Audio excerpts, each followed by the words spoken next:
If you're on the film side of TikTok like I am, you may have seen videos going around that show what famous movies would look like if they were framed for our phones. They're kinda sick, and they all seem to have been released right after the debut of Photoshop's new generative fill tool. As the name implies, the tool allows you to generate imagery with a simple text prompt. In these videos, they're using this tool as a really technologically advanced filmmaking technique, one that's been used for over 100 years, albeit with a totally different skill set. So, will AI be the next evolution of the matte painting?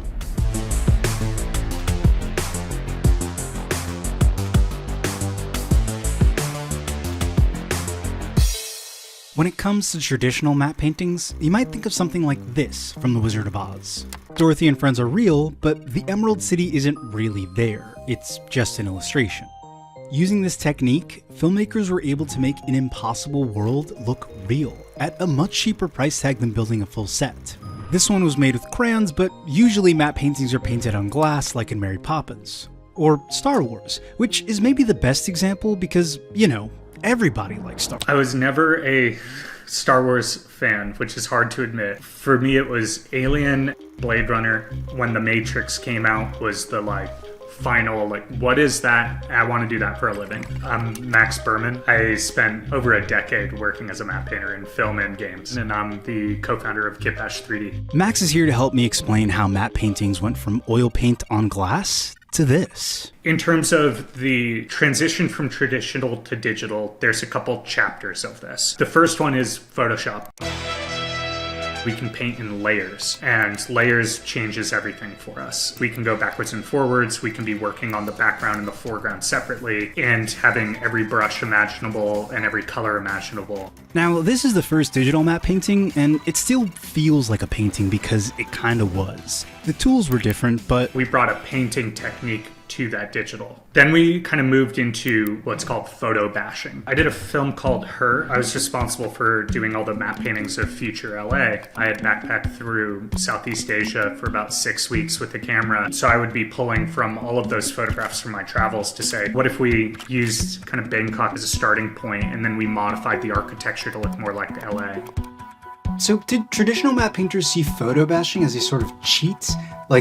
Whoa, you don't have to paint anything anymore? That's not fair. Some of the other more senior matte painters be like, what the hell are you doing over there? Every era of a technology change, it's looked at as cheating until it becomes commonplace. The next big step forward for matte painting was to push those 2D layers into 3D space, which Max did on Iron Man 3 using the compositing program Nuke. For those shots, I painted a bunch of clouds and they were all on layers, and then I painted the landscape and the sky behind it. And all of that was set up as a projection so that as we moved the camera with Iron Man back, you could see the clouds moving and him getting further and further away from the shoreline. Yeah, I actually found this example really interesting because Iron Man is already being made in 3D, so why not just make the whole shot 3D? It is way cheaper and easier and more achievable to paint a photorealistic cloud than it is to do a 3D simulation of a realistic cloud, at least in that time. So for a lot of those more expansive establishing shots, bringing in a matte painter could circumvent a lot of that.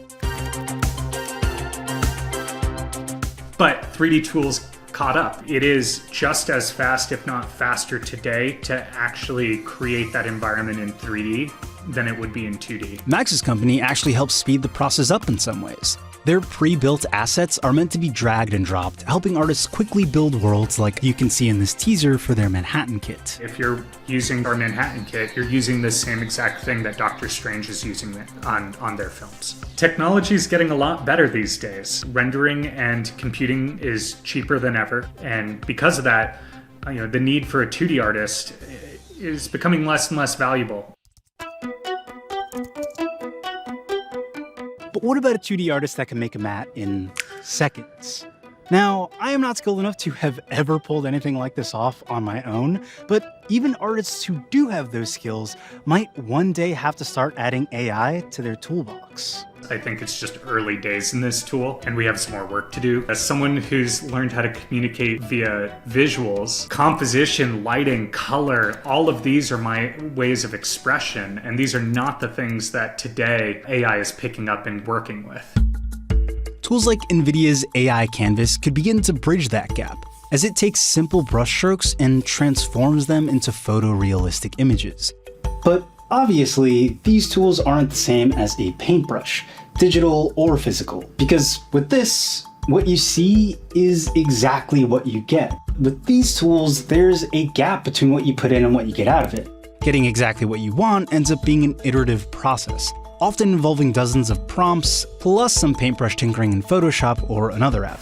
So right now, these tools are thriving with individual creators. But in Hollywood, I have not seen anyone or any production utilize it in production. And I think there's a couple reasons for it. One, it's not there yet. It's close and it's getting better real quick, but it's not there today. The other part of it is the legalities of, who owns the work that's being generated, who owns the data that it was trained on. Ultimately, it's going to change everything. I think we can't deny that. And ultimately, human plus computer beats human and beats computer. It is the marriage of these two in which technology's always shined.